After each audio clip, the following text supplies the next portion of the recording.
Good morning my dear students. NRPS की online classes में आपका स्वागत है। प्यारे विद्यार्थियों, हमने अभी तक इंग्लिश के लेटर्स के बारे में 4 लेक्चर्स का आपको स्टडी प्रोवाइड कराया है। अभी लेक्चर नंबर 5 में हम लास्ट एंड फाइनल जो लेटर है उसे जॉब एप्लीकेशन है। मैंने आपको लेक्चर नंबर 4 में बात की थी कि जॉब एप्लीकेशन का भी एक इम्पॉर्टेंट लेटर है जिसके बारे में आपको बता रहा हूँ। तो जॉब एप्लीकेशन लिखते समय किन किन बातों का ध्यान रखना चाहिए और उसका क्या क्या फॉर्मेट हो सकता है। तो ये फॉर्मेट नंबर 6 है।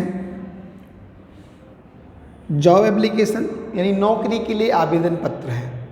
तो सबसे पहले 3 लाइनों में आपको एड्रेस लिखना है, फिर स्पेस, इसके बाद में डेट, फिर स्पेस, इसके बाद में द मैनेजर या प्रिंसिपल या कोई भी अन्य, उसके बाद में नेम ऑफ ऑर्गेनाइजेशन यानी संस्था का नाम हो जाएगा। इसके बाद में 1 लाइन का स्पेस रखना है। 1 लाइन का स्पेस रखने के बाद में आपको सब्जेक्ट लिखना है। Subject an application for the post of, और पोस्ट ऑफ के बाद में आपको पोस्ट लिखना है। पद का नाम क्या रहेगा, पद नाम यानी नौकरी के लिए, कौन सी नौकरी के लिए एप्लीकेशन लिख रहे हो उसका पद लिखना है। जैसे पद में एलडीसी है, यूडीसी है, या फिर टीचर है, प्राइमरी टीचर है, लेक्चरर है, जो भी। इसके बाद में 1 लाइन का स्पेस देंगे, फिर आप सर लिख दोगे, फिर 1 लाइन का स्पेस होगा। तो मेन बॉडी पर आ गए हम। इस तरह से कहाँ आ गए, मेन बॉडी पर। तो मेन बॉडी का मैंने कहा 3 पैराग्राफ में लिखना चाहिए। तो पहला पैराग्राफ जो होगा वो कनेक्ट होगा, क्वेश्चन से संदर्भित होगा। तो यहाँ पर हम लिखेंगे this is in reference to your advertisement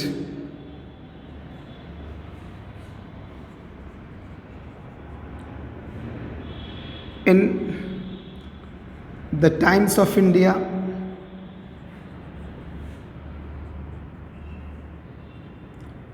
dated, ये न्यूज़पेपर का नाम है जो इमेजिनरी कोई और भी हो सकता है। डेटेड कोई भी date,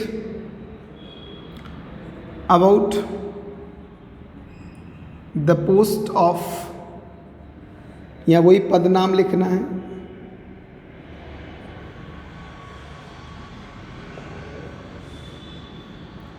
I am going to place my application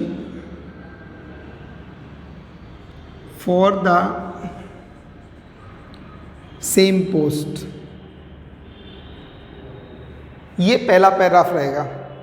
इसके बाद में आप 1 लाइन का स्पेस देंगे और फिर लिखेंगे I am N experienced eligible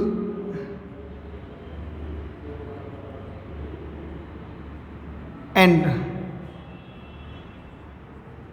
educated person. I fulfill all your norms and conditions.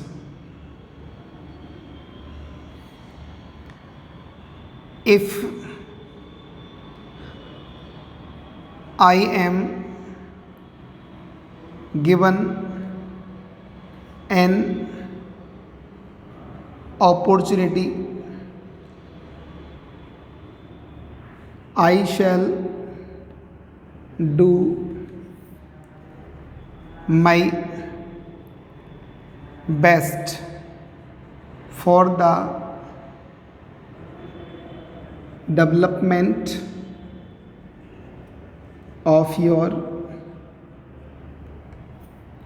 organization.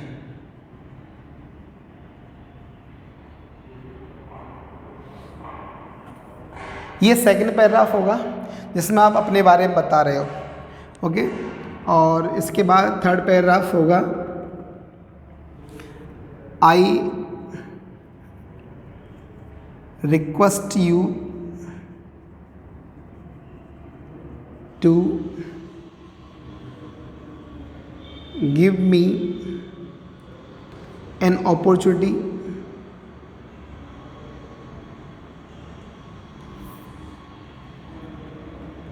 to show my strength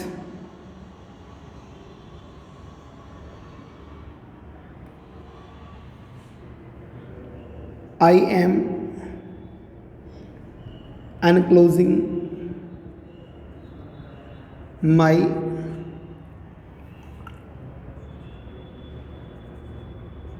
biodata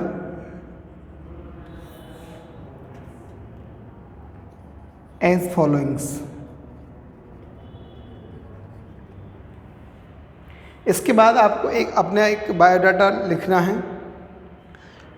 biodata लिखने से पहले मैं आपको दोबारा बता दूं, सबसे पहले एड्रेस, उसके बाद में डेट, फिर यहाँ द मेयर या द प्रिंसिपल, जो भी संस्था का मुखिया है उसका नाम, पद नाम लिखना है, फिर संस्था का नाम लिखना है, फिर an application for the post of, यानी जिस पोस्ट के लिए आप एप्लीकेशन लिख रहे हैं वो लिख देंगे। उसके बाद में एक एक लाइन का स्पेस रख के सर। तो ये है मेन बॉडी का पहला पैराग्राफ। मेन बॉडी का पहला पैराग्राफ यहाँ तक है, फिर दूसरा पैराग्राफ और तीसरा पैराग्राफ। तो this is in reference to your advertisement, यानी ये जो पत्र में लिख रहा हूँ, ये जो एप्लीकेशन में जो लिख रहा हूँ, ये आपके द्वारा अखबार जो टाइम्स ऑफ इंडिया है, फलानी डेट का जो टाइम्स ऑफ इंडिया है, उसमें प्रकाशित होने वाली एडवर्टाइजमेंट के बारे में है। तो मैं अपनी एप्लीकेशन उसी पोस्ट के लिए आवेदन कर रहा हूँ, ठीक है। फिर हम बता रहे हैं कि मैं एक अनुभवी हूँ, योग्य हूँ और एजुकेटेड पर्सन हूँ, मैं ऑल योर नॉर्म्स, यानी आपकी सारी नॉर्म्स को फुलफ़िल करता हूँ, और अगर आप मुझे एक मौका देते हो तो मैं अपना बेस्ट करूँगा डेवलपमेंट के लिए। और इसके बाद में ये आप बता रहे हो कि आप अपना बायोडाटा एनक्लोज कर जोड़ रहे हो, तो एक छोटा सा बायोडाटा आप इसके बाद जोड़ोगे। तो मैं बायोडाटा को यहाँ लिख रहा हूँ, ठीक है। आई थिंक आप समझ रहे होंगे, बहुत ही आसान तरीका है लेटर लिखने का। तो यहाँ आप एक बायोडाटा बनाएंगे अपना छोटा सा। बायोडाटा में थोड़ी सी आपको अपना नाम, जैसे नेम रख दिया, फादर नेम लिख दिया, फादर्स नेम, इसके बाद में डेट ऑफ बर्थ लिख दिया, ईमेल आईडी है,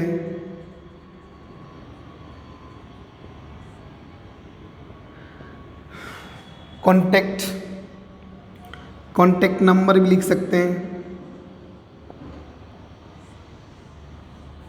इसके बाद में आप अपना एजुकेशन बता सकते हो, एजुकेशन क्या रही है आपकी। एजुकेशन के अंदर जैसे 10th है उसके बारे में बताओ, 12th के बारे में बताओ, और फिर ग्रेजुएशन के बारे में बताओ, फिर पोस्ट ग्रेजुएशन के बारे में बताओ, उसके बाद में कोई बीएड किया हुआ है तो बीएड के बारे में बता सकते हैं, या अदर कोई किसी भी प्रकार का प्रोफेशनल अगर आपको एक्सपीरियंस है तो उसके बारे में बता सकते हो। ठीक है, इसके बाद में आप कहीं अगर आपका अपना कोई अनुभव है आपको कहीं का, तो आप अपना एक्सपीरियंस बता सकते हो। चूँकि हमने यहाँ शो किया है कि मैं अनुभवी हूँ, तो आपको अपना एक्सपीरियंस बताना है, कहाँ का क्या रहा है। आप अपनी स्ट्रेंथ बता सकते हो,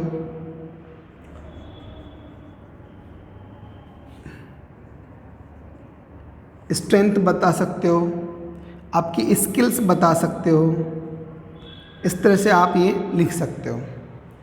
ठीक है, इसके बाद में आपका ये बायोडाटा हो जाएगा, और बायोडाटा होने के बाद में आप यहाँ पर थैंक यू लिख करके अंत कर सकते हो। थैंक यू और योर्स फेथफुली, और उसके बाद में नेम। ये चीज़ें आप लिख सकते हो। ये है जॉब एप्लीकेशन। तो देखिए बच्चों, ये जो बायोडाटा है इसको आप अनेकों तरह से लिख सकते हो।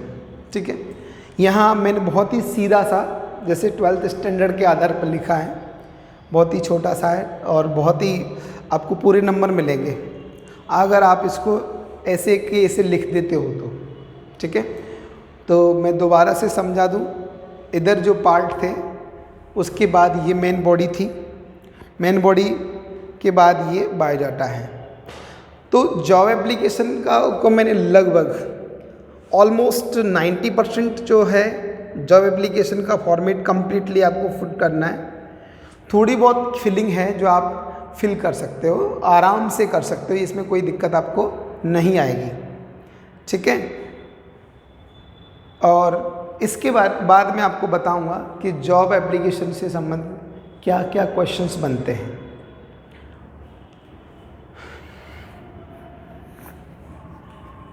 जॉब एप्लीकेशंस में मैंने आपको बताया विभिन्न प्रकार के क्वेश्चंस अभी तक आए हैं, कई बार बोर्ड में पूछे गए हैं।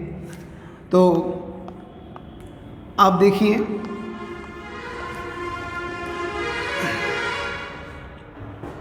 क्वेश्चन है नंबर 1, यू आर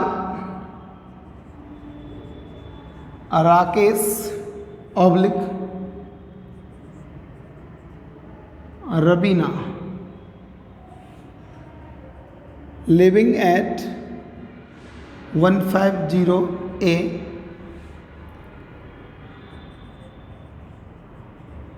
बरकत नगर Jaipur.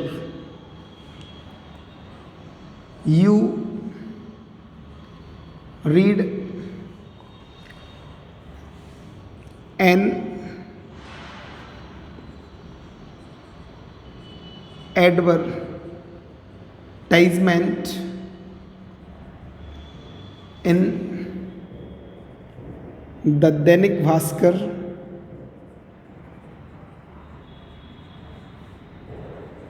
dated 25th June 2020 about the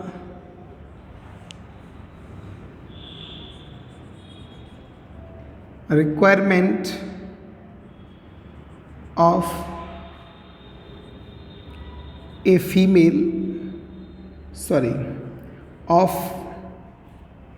a male or female receptionist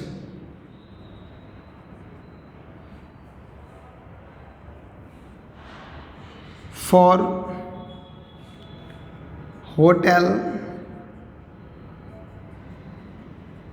Alankar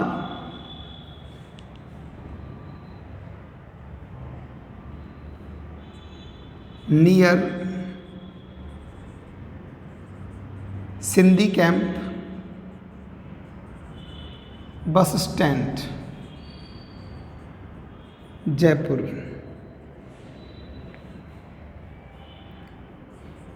Write a job application for the same post। तो ये है रिसेप्शनिस्ट के लिए। इसमें पोस्ट का नाम क्या है? रिसेप्शनिस्ट। जैसे आप देख सकते हो इसमें एड्रेस दिया है, लिखने वाले का नाम दिया है, कौन सी संस्था है, किसके लिए है, होटल अलंकार के मैनेजर के लिए लिखना है आपको। ओके, जैसे क्वेश्चन नंबर 2 है, you read the following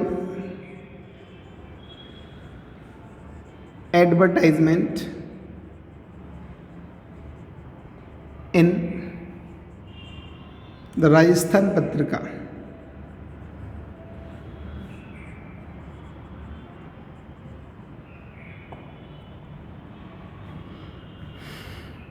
about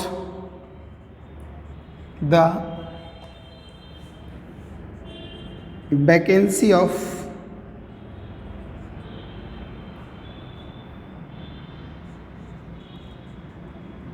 lecturer in English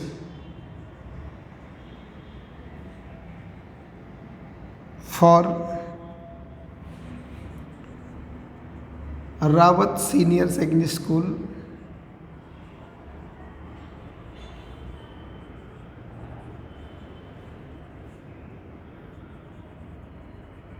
Mansarovar,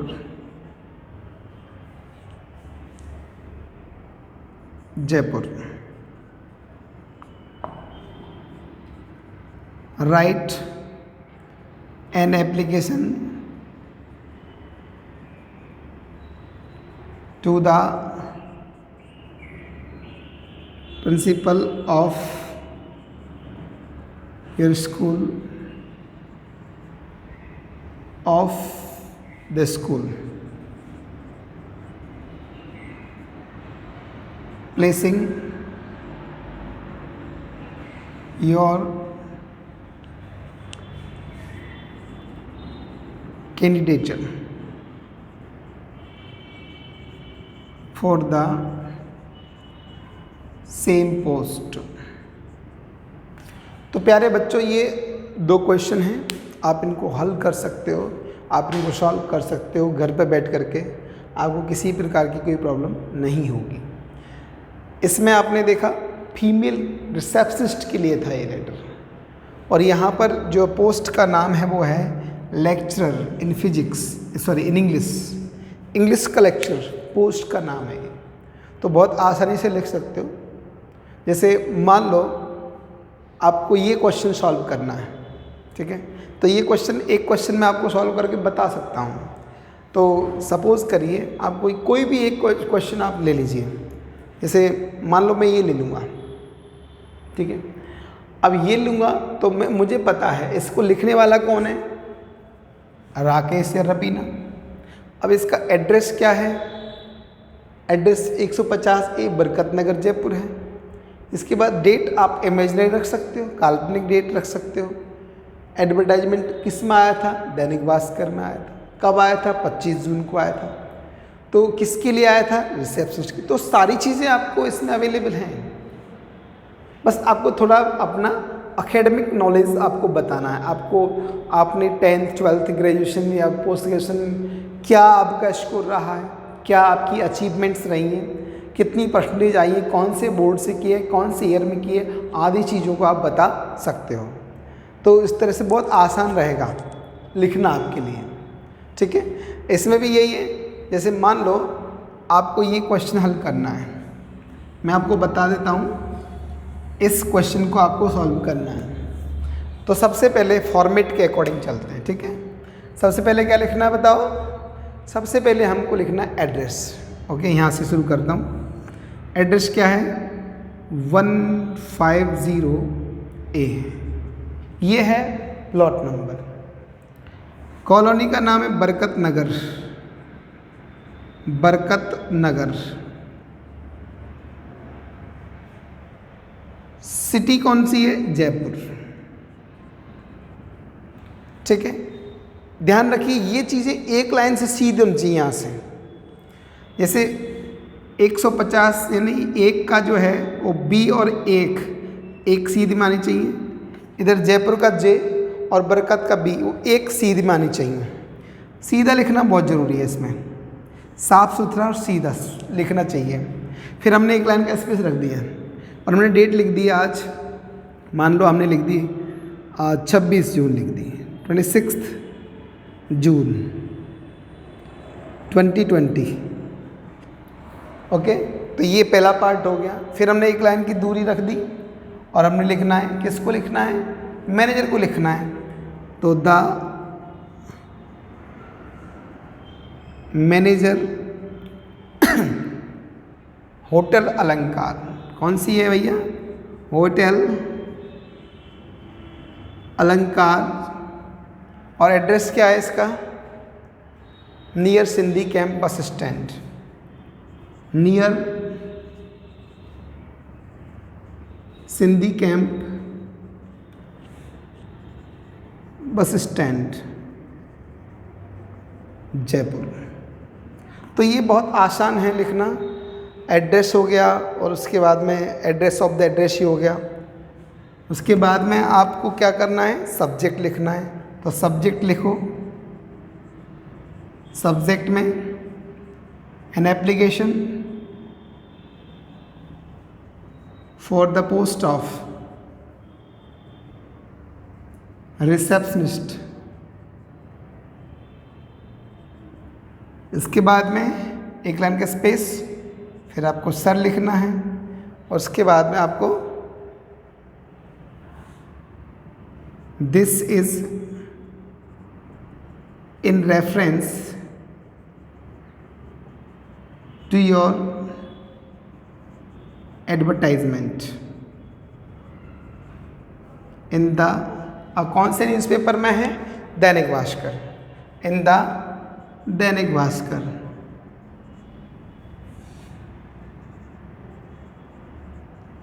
कौन सी डेट का है, 25 जून का, तो dated 25 June 2020। About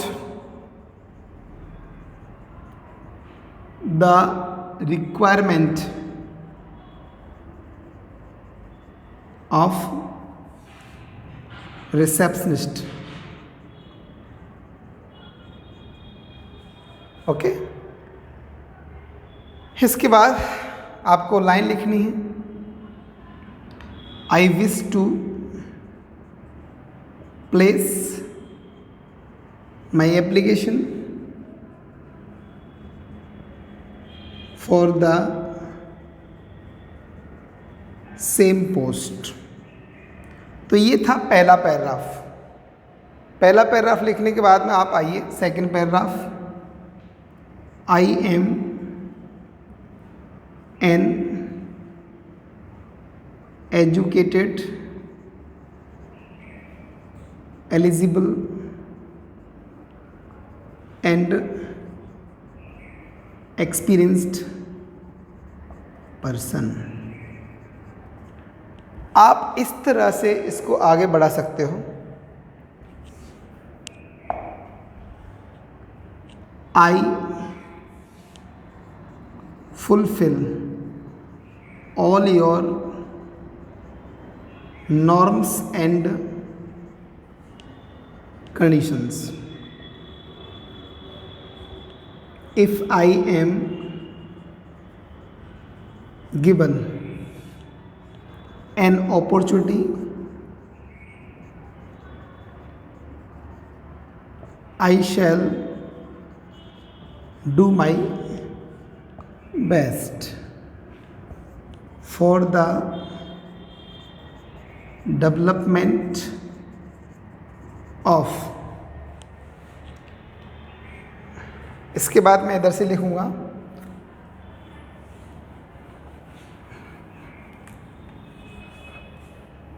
development of your organization।